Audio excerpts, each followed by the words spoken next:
Indiana Jones, Indiana It's a podcast about Indiana Jones. Every movie, 1 minute at a time. Indiana Jones Minute. Welcome back to the Indiana Jones Minute. This is the podcast where we make a big circle of ants around the film Indiana Jones and the Kingdom of the Crystal Skull, 1 minute at a time. I'm Tom Taylor. There is 100% a cliff. I'm Pete Mummer. I'm Gerald Christopher. Get in, Porter. Get in. Come on, Patrick. Oh, great! Patrick, and get in. I just want to—I want to make sure I'm in. I'm here. I'm Patrick Cotnoir. Hi, guys. Hey, Patrick. Hey, welcome. Welcome. Thank you. You're visiting us from the George Lucas talk show from YouTube. Yeah.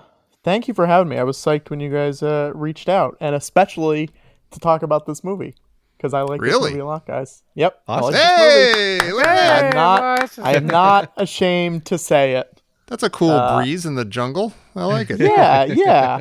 I mean, listen, there are parts that I'm not crazy about, but I would say on the whole, I like it more than a lot of people do. So I was happy to talk about it.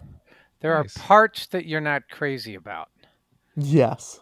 Wait, that he's not crazy, that he doesn't like? No. He's not crazy about them? Yeah, Or he's not that's crazy it. for Yeah, liking he them? said that's it. No, he's saying there are parts that you're not crazy. You know, there's parts I'm not crazy about. Okay. Yeah, I think that's a fair assessment of it.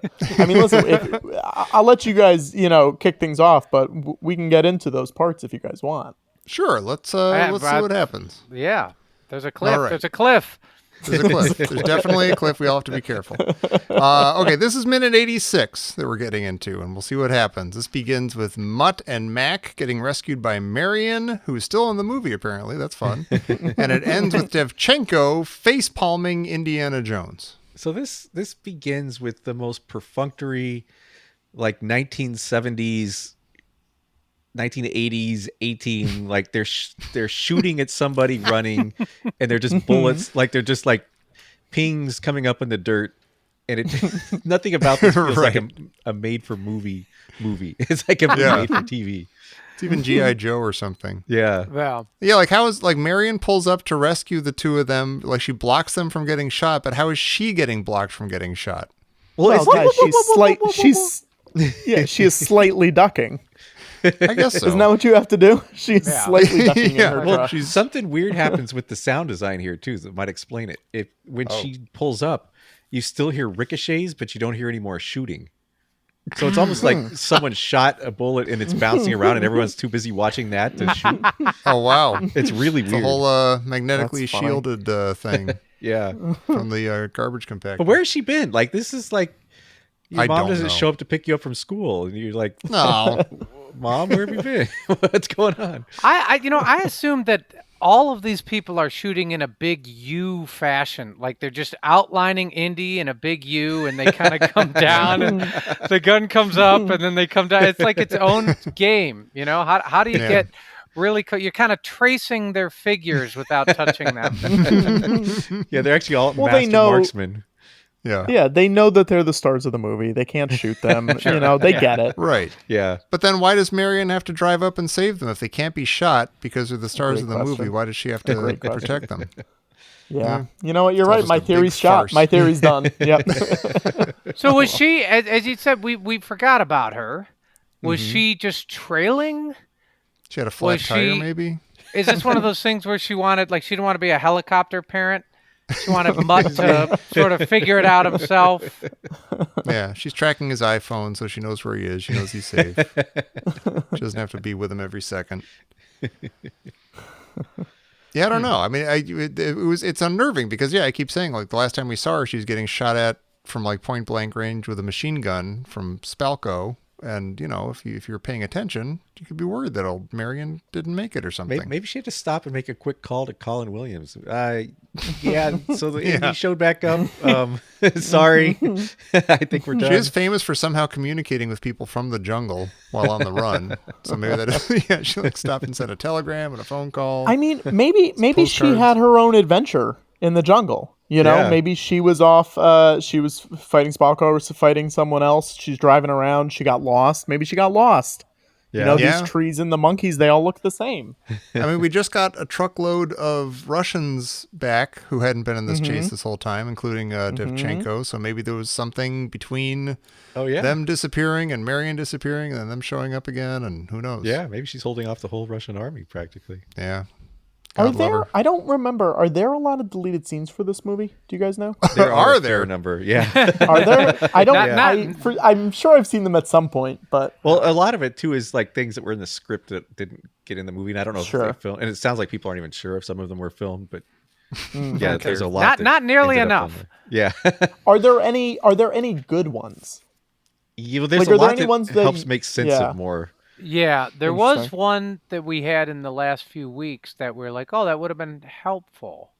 Yeah, there's a lot It of was stuff with Mac. It was one with Mac. Oh, it was about right? Mac. Yeah, Mac goes into more detail about how he's actually Indy's buddy and how he's been, Sure. covering for him the whole time, and he was in cahoots with the general back in Nevada or whatever. Yeah. He spells out that. Remember, I said just like in Berlin, that was because we were both spies in Berlin. Sure. Yeah. And then there's also a scene where Spalko talks to Mac about how she is not able to communicate with the skull, but some people are able to for some reason.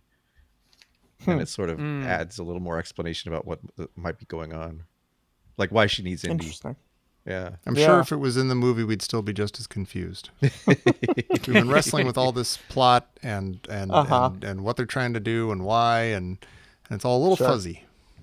But You know what? I have a page of notes here, and I'm ready to crumple this up and throw it away. Patrick, can you tell us what you like about this movie? I mean, that's really Sure. that's This is the show. All right. Let's talk about it. I mean, listen, this movie came out. What was it? 2008. I want to say. yeah. Okay, so I'm gonna age myself. I was 16 at the time. So Okay. it's like prime movie going time for me, Sure. Yeah. I'm psyched to go, went with my family, all that stuff. The things I like about this movie, obviously, primarily in the first half of the movie. Yes. I like some of the stuff later on when it gets a little. It was funny when I was watching it today with my roommate, and they're going into the Incan temple, whatever it is at the end, the big temple. I'm Yeah. like, oh, this feels very like National Treasury. And I know that's like, it just felt, I don't know. I liked the production design of that, but the things I like the most, and this might be crazy, this might be an insane thing. I love that atomic bomb scene. I love it. You know what? So do we. You're not alone. Great. Yeah. Oh, that's great. Yeah. That makes me so happy. Yeah. So there's parts of it that are very, very cool and well Yeah. done. I think it maybe goes a few clicks too far, but Sure. but it's filmed well and okay. What about the what is it, a groundhog, prairie dog? Yeah. Well, here's the thing. Here's my problem with the movie is that a lot of the CGI does not look good. And I think that that's bananas. I think it's crazy that they had that level of effects at that point. There's stuff in the Star Wars prequels that look better than this and that came out earlier than this, Yeah. It's one of those Yeah. confounding things where you're like, it's probably a lot of the same team. What happened? Why? Is it just because it's real life stuff that doesn't look great? Like, you guys were great at creating creatures, but like you couldn't tackle the groundhog? I don't know what happened. Interesting. I know. Yeah. Jonathan Rensler was talking about. He felt like, well, not he felt like. He said they never finished a lot of the special effects for this movie. He said they just didn't finish. Sure. Like, We're just seeing a the lot of it was just previews of unfinished, and the it's like Gophers. a lot of the Yeah. stuff ended up coming up almost like rough cuts of the special effects. But do you like the sort of the tenor of the movie though, like how they weave in either comedic scenes or the punchlines or the pacing of it? I mean, when you think about the movie, is it? Yeah, I do. My favorite indie movie is Last Crusade. And and I like it a lot because of the comedy in it. So I'm like not opposed to Indiana Jones comedy. You know, it's not of the same level, but there is stuff that I find fun in this movie. There's a lot of stuff that feels like a 1950s, you know, B movie, and I like that. I wish he was fighting giant ants instead of regular size ants. That was something I thought about today. I was like, I would love that. But how can you hate a movie where a guy gets taken over by ants and then pulled into a hole? That's like the best thing in the world. Yeah. It's great. I like the chase through. It's Yale. You know. Yeah. I'm still mad because I was remembering today when they were filming, because I'm from Connecticut, and my parents were like, "Oh, do you want to go? Do you want to go down to Yale? You know, they're filming Indiana Jones." And I said no, and I have no idea why I said no. And it's one of those things that bothers me to this day. I like a lot of the stuff. Thank you so much. I really appreciate it. I like a lot of the stuff that, you know, they actually shoot on location. I think some of the stuff that does not get shot on location, that's either on a green screen or on a set, doesn't look great. The quicksand scene, I don't remember if we've already gotten there or not, but I think you can very much tell that that's on a set. And it looks like Electric Company or something. Yeah, it's very weird. It looks like a TV show set, and that was something that I noticed while I was watching it today. I like a lot of the supporting cast. I think they fill it out with a lot of fun people. You get, you know, Neil Flynn and Alan Dale, just like really solid actors where it's like, yeah, they do fit into this world, and it would have been, you know, it makes sense that they are the people peppering out in the background of this. What else do I like? I don't know. You know, it's just nice seeing Marion back, even if she doesn't do a ton. I was saying today, I haven't heard anything if she's in the next one. I don't know if she's either not in it or they're keeping it a surprise, but I feel like it would be a bummer if she was not in the next one. Yeah, I haven't heard anything about her either. Now that you mention it. That's really interesting. Hopefully it's a well-kept secret or something. Well, didn't they not announce her that she was in this one until they had wrapped? Am I making that up? I don't remember. I know she was like in the advertisements and everything, and she was on the poster. I vaguely remember them announcing her at like Comic-Con or something after they had already wrapped. I might be making that up. But right. So listen, maybe they're doing it again. I hope. Cool. But I think she's fun in this. It's nice seeing her. And we were talking. You said you saw me tweeting about some stuff about this movie today. Yeah, I'm not anti-Mutt, and I feel like a lot of people are very anti-Mutt. Mm-hmm. I think Mutt is written to be annoying. He's written to be. Can I swear on this? I know this is like the sure. podcast. Oh, now you can. Sure. Listen, he's written to be a shithead, and like they want him to be a shithead. You know what I mean? Yeah. Like, you're not liking him because they don't necessarily want you to like him. And I think a lot of people saw that and were like, he's a bad character because he's annoying. And my take is, no, he's annoying, and they're doing a good job at conveying that he's annoying because you are annoyed by him. That's my take on it. Okay, that is a really fine line to walk, because as you're saying that, I'm thinking of, because I agree. I think universally we like Mutt too, and we're that's great. And I think I'm just wondering how much of it is the performance. Sure. I think he does a really good job. He's just very natural and very believable. Yeah, and he's a good match with Indiana Jones as an older man, like, you know, father-son business going on and stuff. Yeah, and I'm like the way you're describing like somebody who's supposed to be unlikable, and I immediately think of Anakin Skywalker in the prequels. And I'm like, yeah, but I couldn't watch him; it was awful. And I'm like, I think it's just the writing plus a not very dynamic performance, and that didn't work out well. Well, so totally. that is a fantastic point. I have to like you're getting me to rethink these 4 movies now, because we have. Oh, wow.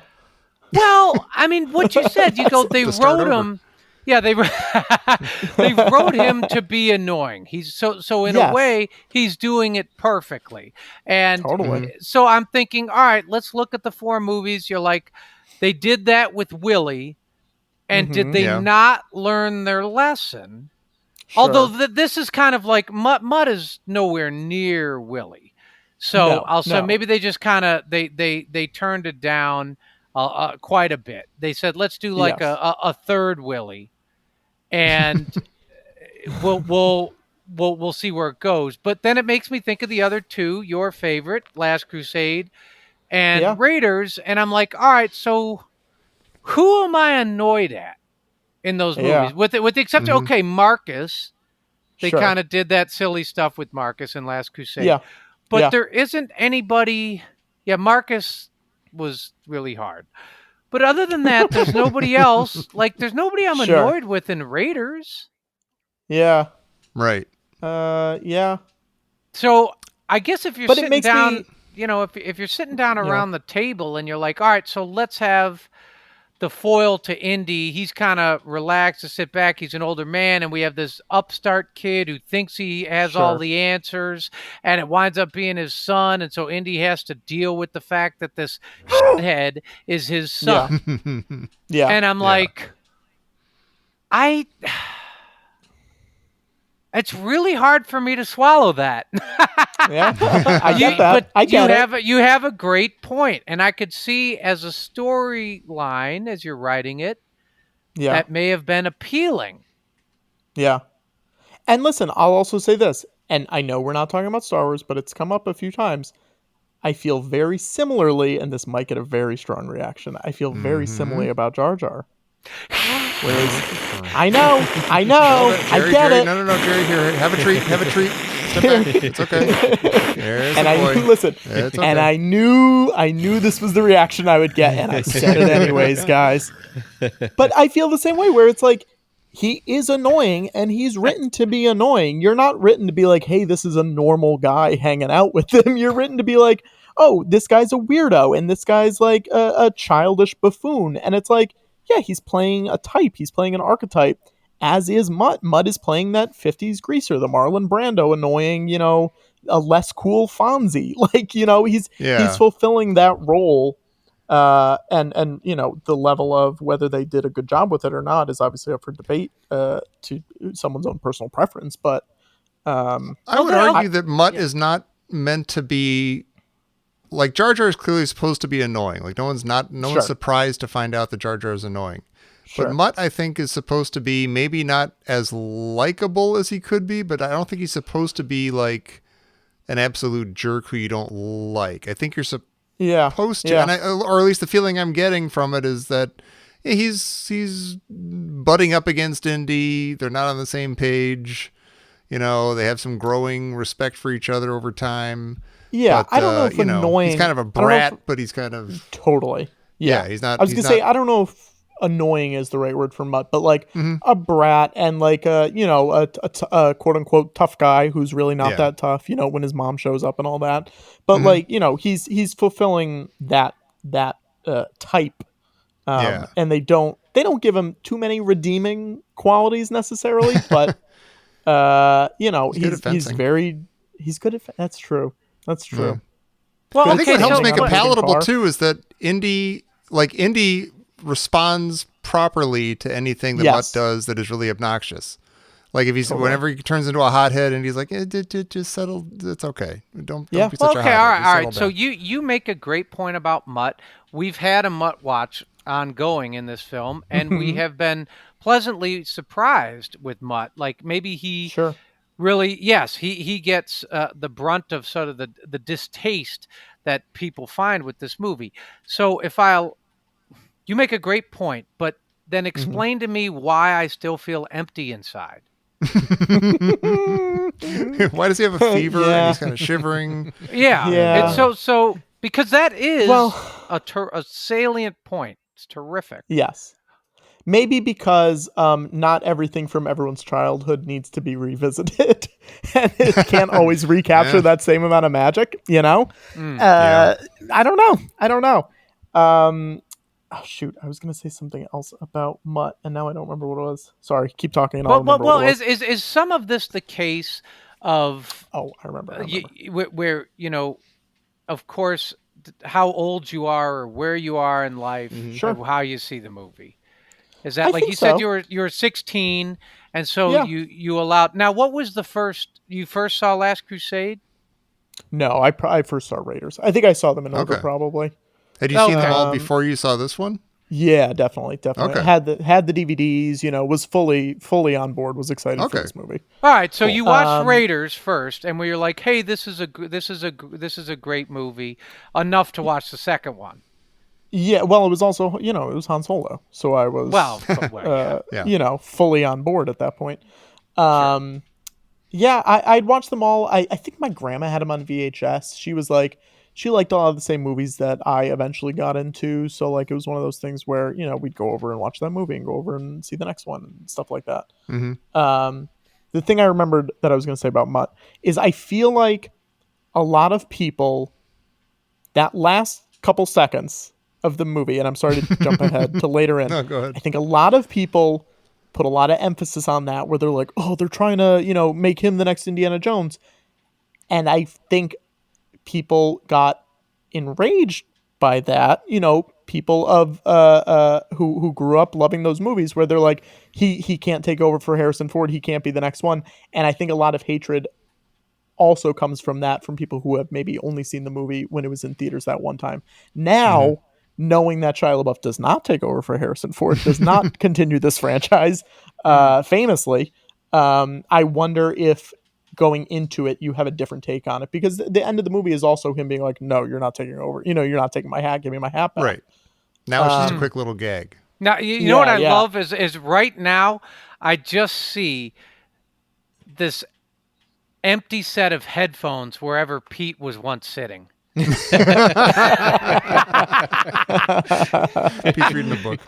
Yeah, he's like, he's on the bar. He's on Bart. Now, Pete, does this mean? Am I guessing that Pete does not like Mutt? Is that what's going on here? No, Well, I do Pete- like Mutt, actually. Yeah, okay. I enjoy the movie. The movie doesn't really resonate with me. I enjoy it as a movie, Sure. but it's not. We've spent a lot of time talking about a movie that I casually like. Yeah, I don't recommend doing this 1 minute at a time. It's got very long scenes, either talking scenes or action scenes. They both get very old when you're doing them for months at a time. Sure. Yeah. Sure. But no, I was along for the ride for like the first, like I think I remember saying like when they get to the graveyard from Sleepy Hollow in Peru or whatever it is. And like around there, I was like, I can't think of a lot of stuff I like from this movie after this point. Yeah. Like up until now, I've been having a nice time. And I think it might go south pretty soon. That's basically been the case. Yeah. There are little glimmers of light here and there. But The interesting things when you do these one at a time, the things sometimes that you remember as bad are not nearly that bad, or you discover maybe why they did it. And then there's other things that you're like, that makes no sense and they were lazy. So, I mean, I was ready to just throw tomatoes at Mutt the whole time. And then you realize, well, no, that's not the case. Yeah. we also kind of came to love Willie a little bit when we did Temple of Doom, didn't we? Oh, or we that's at least good. loved I Kate, did. Kate Capshaw. We liked her I liked Willie and what she did. Yeah. Pete liked Willie. I'll I say kinda liked this. Willie. Temple of Doom, I think, is at the bottom of my list of the indies that I would watch. Like, if you're like, hey, let's throw on an indie, I think Temple of Doom is the bottom for me. Now, and I don't know why. To Jerry's point, I that's my strong second favorite, but I was 14 when it came out, so that's Sure. it just gets that boost Sure. automatically. Yeah, that would be the same with me. I think the way my brain works is that I see this movie and I may not like everything in it, but my brain says, but that's what happened. That's how it happened. Yeah. Right, and it sucks. So you don't like everything that happens. Yeah, it's like real life. Yeah, you don't like everything that happens in life, but like that's what happens, so let's accept it. And that's what's how I funny am with, is when yeah. I'm sorry, go ahead. No, go ahead. When I start to get angry about these kinds of movies, like I was not a fan of Rise of Skywalker, and I had the exact opposite reaction. I'm like, this is not what happened. This isn't happening. This is not the last part of Star Wars. Yeah. None of this is happening. Whereas my brain goes, yeah, I didn't love it, but I mean, I'm not gonna make a new one. Like this is it. Right. Just accept it and move on with your life. Yeah. So Well, there's some advice.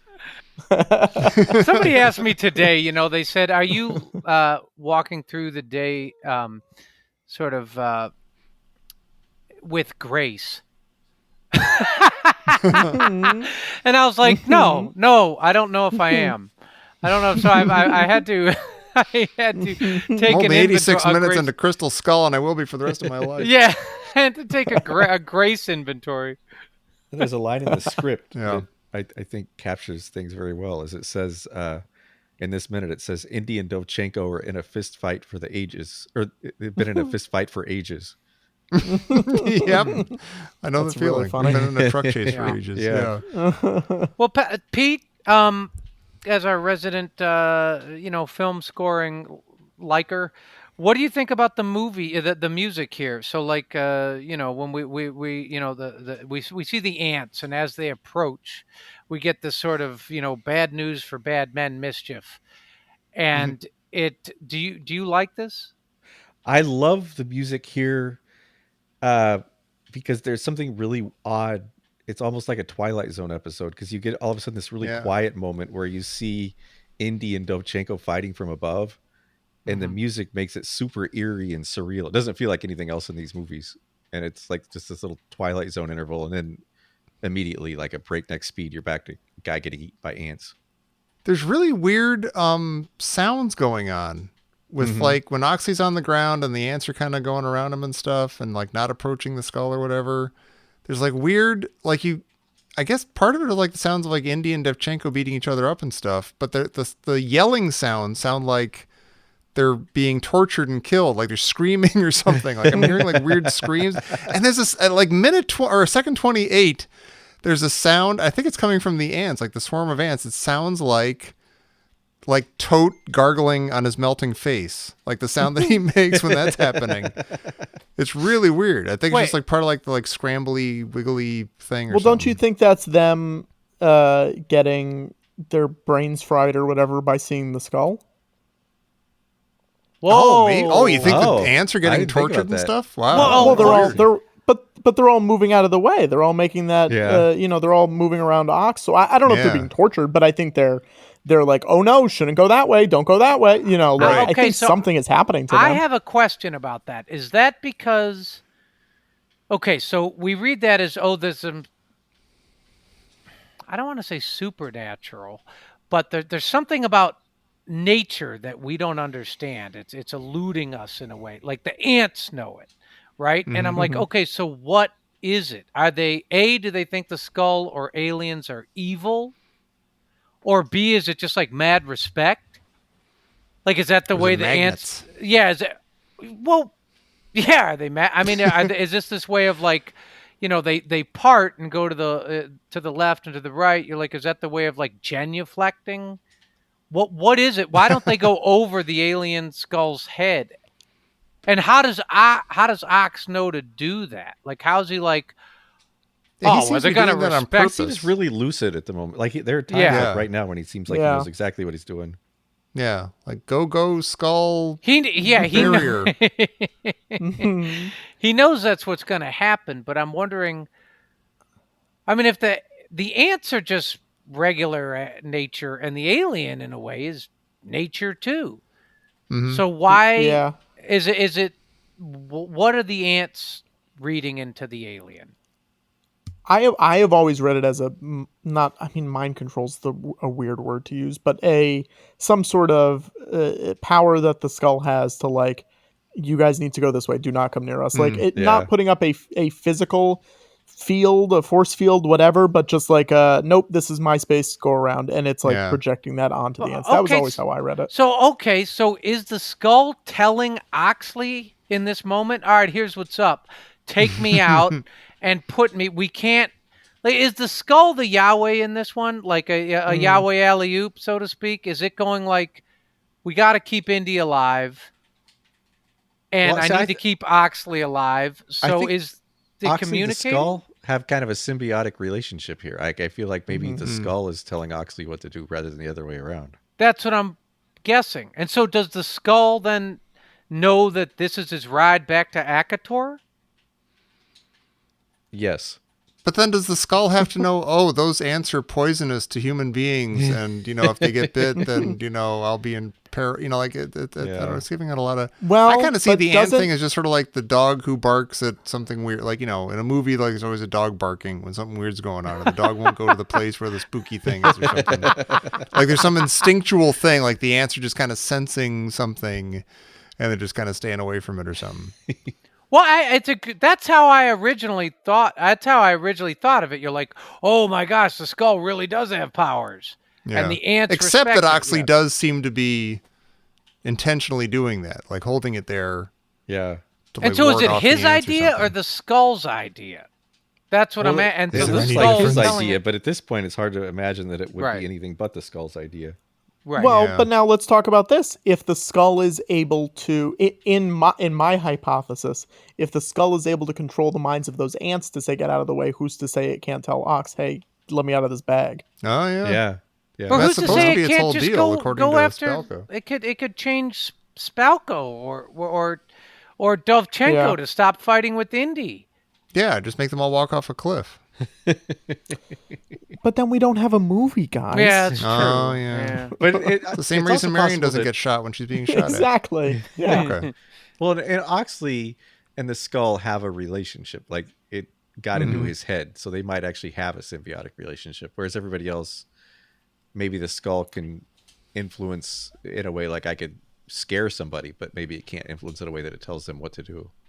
The skull wouldn't it be is great if- Oxley's. The skull is Oxley's venom. That's what we're trying to say. What if the skull was Oxley's ET though, and like instead of the skull, it was literally just ET, and like the Russians found ET, and like and Oxley is Elliot, and they're pals, and ET. What would you guys- and Oxley are on like a same wavelength, and they feel each other's feelings and stuff. Now, would you guys like this? Would you guys like this movie more or less if the skull was ET shaped, and then when all of the bodies came together at the end, it just turned into an ET? I think if I saw that now, I'd be like, all right. There you go. That's fine. What are you going to do? But back then, I would have been furious and ripping seats out of the theater and stuff. Right now, I'm kind of like, whatever. Just go ahead. Have fun. Have fun, you crazy kids. Also, when you said that, I thought you were going to say that you thought the skull was like Hobbes, like to Oxley's Calvin. Right. Yeah. Yeah. Oxy's just like talking to the skull and nobody else sees it.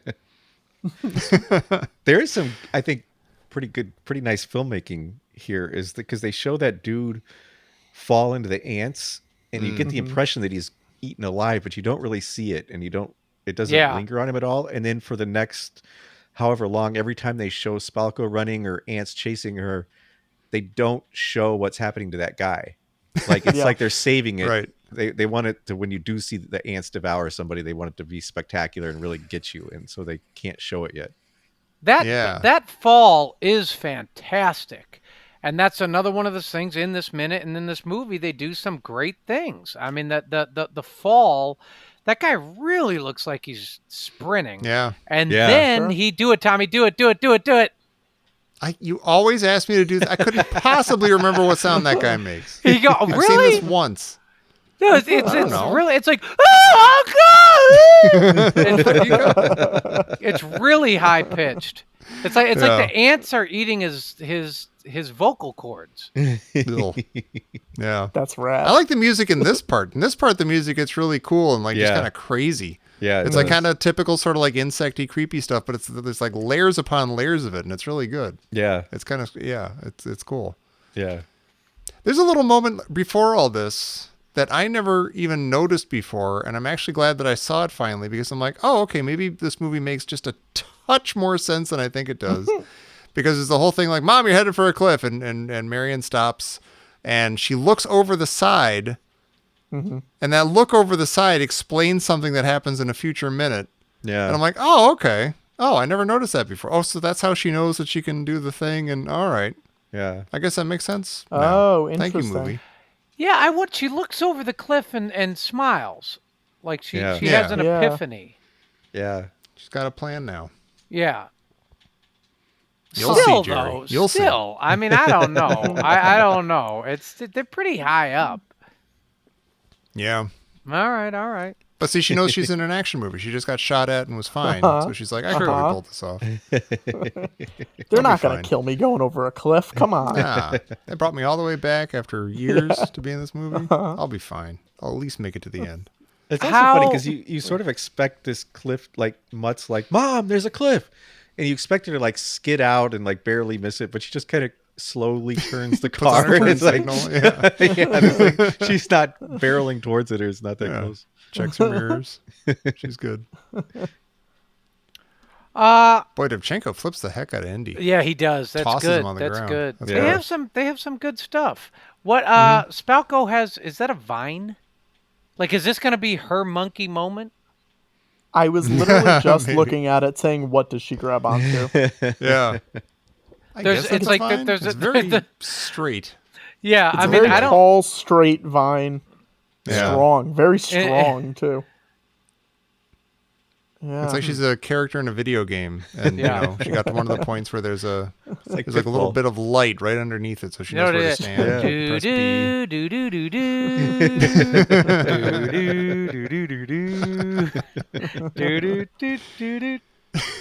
Hey, if anybody gets that.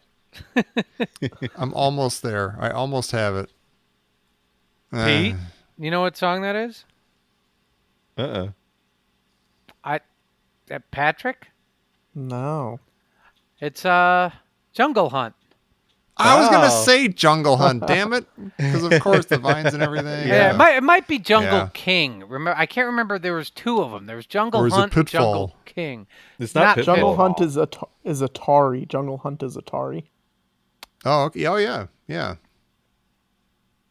I remember that. I had that. Those are good games. Yeah. Controller would dig right into the palm of my hand after a while, like the corner of it. God, it hurts right now. Do I still have an injury from back then? Still an indentation. Wow. I'm old. Speaking of good games, yeah. Speaking of Jungle King, this just in from Professor Christy Porter, coming from the jungle. Let's see. What would be your dance interpretation of this minute? Maybe like do like a standing version of the guy falling and writhing around, getting eaten by ants and stuff. Yeah. Like do that, but never quite go down. You're sort of like, thrashing around and It'd be sort of like this performance art thing. Mm-hmm. Maybe it's kind of like the worm a little bit though, because if you're fighting on the ground, you're getting eaten by ants. Yeah. Like it's a lot of floor stuff. Mm-hmm. You know? Yeah. See, Or when your I knee pads. when I see Indy and Dovchenko fighting from above, I see sharks and jets. Like I see Steven Spielberg thinking, what? 40 years from now, 20 years from now, I'm going to be making my dream movie. Right. He was distracted even then. He's like, what if I was making West Side Story instead? Yeah. That'd be neat. That's a very interesting shot, that aerial shot of Indy and Dovchenko. That seems kind of un-Indy-like. We don't, from what I recall, we don't see a ton of it. I love that not shot. that it's bad. It's just that it doesn't. I think I can't recall of Indy fight scenes. No, and it like gets really that. quiet. It's a weird Yeah. little interlude. Yeah, cool shot. Yeah. It is cool. It's very quick too. Mm-hmm. Yeah. Like as soon as you see them starting to fight, it like cuts away, which is interesting. Yeah. Like I'm as the audience, I want to see more of this fight. I know if I was sitting just watching this as a movie and not waiting a week between minutes, I would be fighting soon. Like Indy gets flipped, and then he somehow he gets up and he like battering rams Dovchenko and tackles him. It's a great move. It's very interesting. Yeah. Yeah. It's cool. Something I noticed watching this movie was I remember, everyone when this movie came out, everyone was like, he's so old. How is he going to do this movie? He's ancient at this point. And I'm watching this movie and I'm like, he looks pretty good. He's looks fine. Yeah. He's fine. Great. He's not that, he doesn't look that old. He doesn't, I don't know. You're saying that now about this movie that's coming out, and I'm like, yeah, I get it. But during this one, I'm like, no, he's doing great. We were mean to him. Yeah. We didn't know how good we had it. Yeah. I think he'll do fine in 5. He's gonna be good. Yeah, I think so gonna be too. great. I'm, Yeah. I'm looking forward to it. Yeah. Are you avoiding spoilers and stuff and pictures I'm not and things? really, but there's not that much out there, I feel like. The things keep popping up in my feed like, oh, ND5 pictures. I'm like, okay. But then like, I don't know if that just means like, here's a picture of a camera that'll be used in the filming of Well, Indiana Jones I mean, 5. I'll say this. I'm not adverse to spoilers. I like seeing that kind of stuff. I don't know why it just gets me more excited for things. But there's not been like a ton of plot stuff. It's mostly like, here's a train car that's being used. Here's like a crumbling building that they're filming in. And it's like, all right, cool. Like that doesn't really do much for me, beyond like, oh yeah, okay, look at that. Right. Which it's funny because thinking of, some of the Star Wars movies that came out recently, it was like, oh, those whole plots were out like 6 months, 8 months before the movie came out. You pretty much knew what those movies were going to be. And the track list of the soundtrack for Phantom Menace is like the death of Qui-Gon Jinn. Qui-Gon's noble end. Oh my gosh, is that true? Was it? Yeah. Thanks, Mr. Oh, Williams. I get that stuff's. I'm gonna have a hard time trying to stay away from all that. I don't want to know anything at I'm all the when same. I go I don't into want to it. know either. Yeah. I had to be talked What off is- the ledge the other day. I'm like, I'm about to click on something. Everybody online told me not to click on it. And they talked What me is off the the date? ledge. Is it May? Is it May next year? It's June something. I mean, Right? it feels like they've been filming forever. Yeah. Oh, it's July. Oh, July 29th, Oh, wow. That's late. 2022. Yeah. At least that's what the last thing I heard. Who knows? Yeah. Yeah. I can't wait. I'm excited. We're cautiously optimistic. Yeah. I'm excited Yeah. too. Listen, I would Yeah. have taken an indie movie every, 3 or 4 years from 1990 on. They could have kept making them and I would have been. Are you guys Yeah. going to do Young Indiana Jones after this? No. Just had to ask. We've done a couple for our bonus Patreon show. Yeah. Yeah. And I've only seen a few. Yeah. Some of them, so have I. they're a slog. They're a little bit of a slog. Yeah. Even like the supposedly good ones are kind of like, oh, really? All right. Yeah. Yeah. We did that jazz one. That was rough. Oh, sure. Like, the Mystery Harrison of the Ford's Blues. in it, and it's rough. Yeah. Yeah. He's got a beard. He's got his Yeah. Richard I mean, that Kimball part's beard. cool. Yeah. Yeah. I like the 5 minutes at the beginning and 5 minutes at the end. The rest is kind of weird. Well, Patrick, do you have any other parting shots or parting peace wreaths I mean, for listen, Crystal Skull? Here's my parting words to everybody. Not you guys, because obviously you're rewatching it till the cows come home. But I think if you have not seen this movie in a while, I mean, if you've gotten this far, I imagine you've seen it recently. But give it a rewatch. I think it doesn't deserve the reputation that it has. Overall, I think there's some parts I wish were better, of course. But I think overall, it's a better movie than a lot of people give it credit for. But Last Crusade will always be number one. So that's my parting There you words. go. Nice. All right. You probably have an easier time accepting other Indiana Jones movies having Last Crusade as your favorite because that has more. Like Jerry and Pete and I were like, at least Jerry and I are so staunchly devoted to Raiders of the Lost Ark. Sure. Which has sure. so little of like the kind of goofiness or annoying characters or, gags and things. So to see other movies, other indie movies compared to that, it's always a little rougher. But if you have like a kind of somewhat lighter, more fun Last Crusade, then it's an easier comparison to these other movies. My friend Connor, who I do George Lucas Talk Show with, calls Last Crusade Frasier with Nazis. And I think that is it's the best descriptor for a movie that you could get. That's awesome. That's incredible. Wow. Yeah. But thank you man. guys for having me on. I really appreciate it. thank you, Patrick. Oh, Thank absolutely. you, Patrick. I was very happy to be able to rewatch it. So Yeah, this is a lot of fun. Yeah, bring And, some positivity to the show. Yeah. happy And to if help. Indy 5 is any good and we do the same treatment to that, we'll have you back. Would love it. Would love it. Awesome. All right. Well, everybody. Oh, where can people find you? If people don't know about the, the show, where can they find it? You can find the George Lucas Talk Show. Every episode's on YouTube. We did a lot this past year. I think it was over 330 hours worth of stuff. A lot of stuff. God. Had a lot of great guests on. We had, Kevin Smith on. We had Julian Glover on. Oh my we God. had, Jason Mantzoukas, Paul Scheer, Nicole Byer. Pretty much, there's so many people out there. If you go to our IMDb page, you can see a list of all the people that we had on. And then I recommend just watching the episode of someone that you like a lot. And you'll, I think it's the easiest way to get into it. You can also follow me on Twitter. It's at Patrick Cotnoir, PatrickCotnoir. I'm currently trying to get more followers than the canceled NBC show Sean Saves the World. And I think I deserve it. So How are you doing? How close are you getting? We're pretty close. I think I'm like 150 away. So I'm like, okay. I'm getting You'll there. get there. Yeah, I will. And then, we'll see what the next goalpost is after that.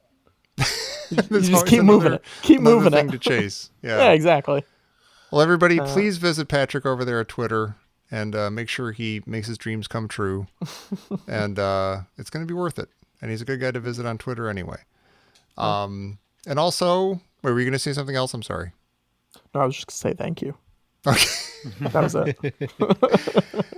And you can make our dreams come true by coming back here on Monday for the next minute of this movie, because we don't want to do it by ourselves. We want to do it with all you nice listeners out there.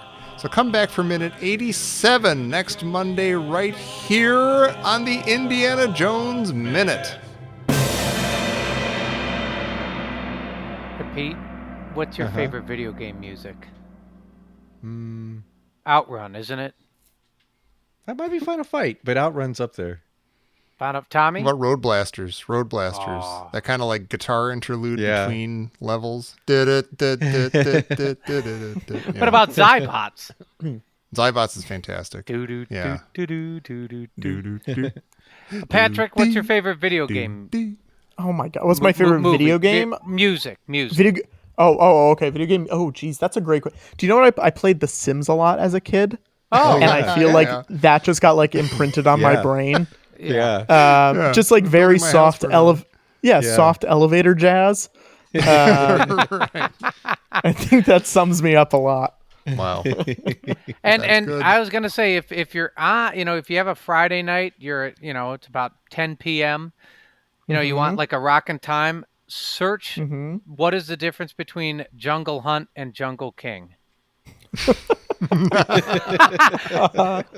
then enjoy.